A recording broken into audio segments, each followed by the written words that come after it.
Hello everyone, welcome to note buddy dot in. So ഇന്ന് നമ്മൾ discuss ചെയ്യാൻ പോകുന്നത് +1 ആൻഡ് ദെൻ ഗാന്ധി കെയിം എന്ന് പറഞ്ഞിട്ടുള്ള ഒരു ചാപ്റ്റർ ആണ്.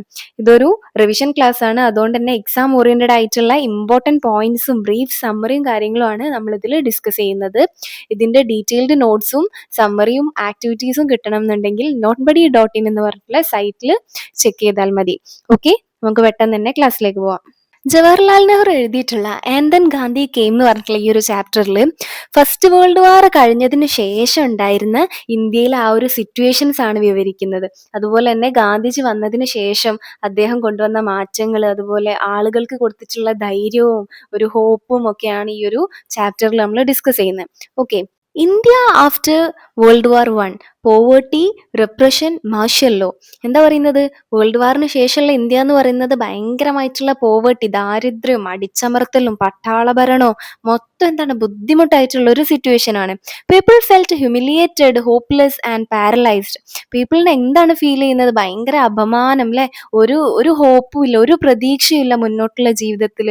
അതുപോലെ എന്താണ്, പാരലൈസ്ഡ് ആയി പോകും, അവർ തളർന്നു പോകും, ഇനി ഒന്നും ചെയ്യാനില്ല എന്നുള്ള ഒരു രീതിയിൽ. Fear dominated life of army, police, laws, landlords. എന്താ പറയുന്നത്? ജീവിതം എന്ന് പറയുന്ന ലൈഫ് എന്താണ്, ഭയങ്കരമായിട്ട് പേടിയാണ്, ഡോമിനേറ്റ് ചെയ്ത് നിൽക്കുന്നത് പേടിയാണ്. എന്തിനൊക്കെയാ പേടി? ആർമി, പോലീസ്, നിയമങ്ങള്, ജന്മി, കുടിയാൻ സിസ്റ്റം, അങ്ങനെ എല്ലാം എന്താണ് പേടിപ്പിക്കുന്നത്. അത്രയും വേഴ്സ് ആയിട്ടുള്ളൊരു കണ്ടീഷൻ ആയിരുന്നു വേൾഡ് വാറിന് ശേഷമുള്ള India. Mass unemployment and poverty, deep and despair. ആർക്കും ജോലിയില്ല, തൊഴിലില്ലായ്മയാണ്. അതിന്റെ കൂടെ ദാരിദ്ര്യം. ഇതെന്താണ്, ആളുകളിൽ നിരാശ ഇങ്ങനെ പടർത്തിക്കൊണ്ടിരിക്കുകയാണ്. At this moment Gandhi appeared in Indian politics. ഈ ഒരു ടൈമിലാണ് ഇന്ത്യൻ പൊളിറ്റിക്സിലേക്ക് ആര് വരുന്നത്? ഗാന്ധിജി വരുന്നത്. Gandhi was like fresh air, light and world. Gandhiji എന്താണ്, ഒരു ഫ്രഷ് എയർ ആയിട്ട്, ഒരു വെളിച്ചമായിട്ടാണ് വന്നിട്ടുള്ളത്, അല്ലെങ്കിൽ എന്താണ്, ഒരു കൊടുങ്കാറ്റ് പോലെയാണ് വന്നിട്ടുള്ളത്. He emerged from the people, spoke their language. എന്താണ്, ആളുകളിൽ നിന്ന് വന്നിട്ടുള്ള ഒരാളാണ്, അവരിൽ നിന്ന് തന്നെ വന്ന് അവരുടെ ഭാഷ സംസാരിക്കുന്ന ഒരാളായിരുന്നു Gandhiji. Taught fearlessness, truth and action for masses. ആളുകൾക്ക് പേടിയില്ലാത്ത അവസ്ഥ, നിർഭയത്വവും അതുപോലെ സത്യവും അതുപോലെ പ്രവർത്തനവും, ഇതെല്ലാമാണ് വേണ്ടിയെന്നാണ് പഠിപ്പിച്ചു കൊടുക്കുന്നത്. യൂണിറ്റി വേണം അല്ലെ. His call, be not afraid, lifted the black pall of fear. അതായത് അദ്ദേഹം പറയുന്നത് എന്താണ്, പേടിക്കണ്ട എന്നുള്ളതാണ് അദ്ദേഹത്തിന്റെ വാക്ക് അല്ലെ. Lifted the black pall of fear. Black pall എന്ന് ഉദ്ദേശിക്കുന്നത് ഒരു ഡാർക്ക് ക്ലൗഡ്, അല്ലെങ്കിൽ ആ ഒരു സമയത്ത് ആ ഒരു സിറ്റുവേഷൻ എന്ന് പറഞ്ഞാൽ ഭയങ്കര ഡാർക്കാണ് അല്ലെ.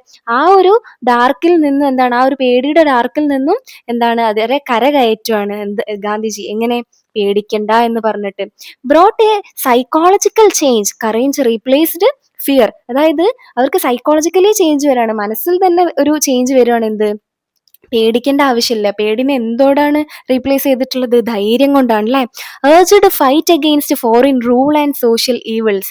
അതായത് അവിടെ എന്താണ്, അവർക്ക് എല്ലാവരെയും പ്രേരിപ്പിക്കുകയാണ് ഫോറിൻ റൂൾസിനെതിരെയൊക്കെ ഫൈറ്റ് ചെയ്യാൻ വേണ്ടിയിട്ട്. എന്തൊക്കെ കാര്യങ്ങളുണ്ടായിരുന്നു? അൺടച്ചബിലിറ്റി, തൊട്ടുകൂടായ്മ, ഇനീക്വാളിറ്റീസ്, പല പല ലോകള്, എല്ലാത്തിനെതിരെ എന്താണ്, സോഷ്യൽ ഈവിളിനൊക്കെ എതിരെ ഫൈറ്റ് ചെയ്യാൻ അവരെ പ്രേരിപ്പിച്ചിട്ടുണ്ടായിരുന്നു Gandhiji. Called for national unity and uplift of depressed classes. അതായത് പിന്നോക്കക്കാരുടെ ഒക്കെ എന്താണ് ഉന്നമനത്തിന് വേണ്ടിയിട്ടൊക്കെ ഗാന്ധിജി എന്ത് ചെയ്തിട്ടുണ്ട്? സംസാരിച്ചിട്ടുണ്ട്. അതുപോലെ ഗാന്ധിജിയുടെ ആവശ്യമായിരുന്നു അതെല്ലാം. പിന്നെ നാഷണൽ യൂണിറ്റി, ഒരു ഐക്യം കൊണ്ടുവരണമായിരുന്നു.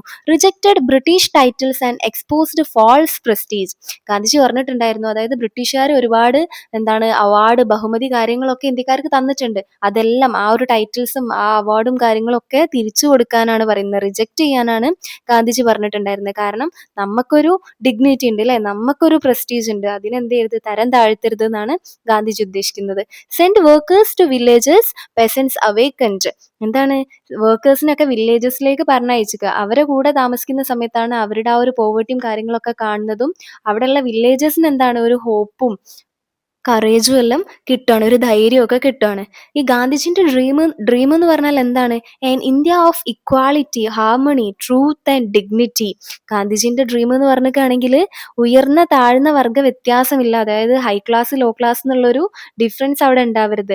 അതുപോലെ തന്നെ എക്സ്പ്ലോയിറ്റേഷൻസ് ഉണ്ടാവരുത്, അൺടച്ചബിലിറ്റി, തൊട്ടുകൂടായ്മ പ്രശ്നങ്ങൾ ഉണ്ടാവരുത്, ഒന്നും ഇല്ലാത്ത നല്ലൊരു ഇന്ത്യയാണ് ഗാന്ധിജിന്റെ ഡ്രീം എന്ന് പറയുന്നത്. അതുപോലെ തന്നെ സ്ത്രീകൾക്ക് തുല്യ അവകാശം വേണം, അതുപോലെ എല്ലാവർക്കും സമാധാനത്തോടെ യൂണിറ്റിയിൽ ജീവിക്കാൻ പറ്റണം. അതായിരുന്നു ഗാന്ധിജീൻ്റെ ഒരു ഡ്രീം എന്ന് പറയുന്നത്. ഇത്രയാണ് നമുക്ക് ഈ ഒരു ചാപ്റ്ററിൽ പഠിക്കാനുള്ളത്. എക്സാമിന് എഴുതുന്ന സമയത്ത് ഈ പോയിന്റ്സ് ഒക്കെ ഇൻക്ലൂഡ് ചെയ്താൽ നിങ്ങൾക്ക് നന്നായിട്ട് സ്കോർ ചെയ്യാൻ പറ്റും. പിന്നെ ഇതിൻ്റെ ഡീറ്റെയിൽഡ് നോട്ട്സും അതുപോലെ സമ്മറിയും ആക്ടിവിറ്റീസും എല്ലാം notebuddy.in എന്ന് പറഞ്ഞിട്ടുള്ള സൈറ്റിൽ കിട്ടുന്നതാണ്. അതിൻ്റെ ലിങ്ക് ഡിസ്ക്രിപ്ഷനിലുണ്ട്, പോയിട്ട് ചെക്ക് ചെയ്ത് നോക്കുക. നന്നായിട്ട് എക്സാം എഴുതുക. ഓക്കെ, വീഡിയോ ഇഷ്ടമാവുകയാണെന്നുണ്ടെങ്കിൽ ലൈക്ക് ചെയ്യുക, സബ്സ്ക്രൈബ് ചെയ്യുക, ഫ്രണ്ട്സിന് ഷെയർ ചെയ്യുക. ഓക്കെ, അതുപോലെ എന്തെങ്കിലും ഡൗട്ട്സോ കാര്യങ്ങളോ ഉണ്ടെങ്കിൽ കമൻസിൽ ചോദിക്കാം, ക്ലിയർ ചെയ്യാം. Okay, by.